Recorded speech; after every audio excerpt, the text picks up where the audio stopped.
This is Fiorella from Any House Cleaning, and today we're gonna do something special. We're gonna buy this rotary dryer vent. You can find it in Lowe's for $12.98. It comes with 2 brushes and 2 sticks. It will be too short, so I needed this and the extension kit.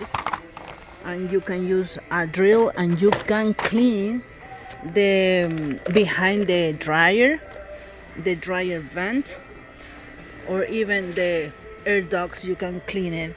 This is not professional way, but it's something that you can do and offer also to your clients. I'm gonna start doing that in my house, and possibly I'm gonna offer that to all my clients. Thank you for watching. Fiorella from Any House Cleaning.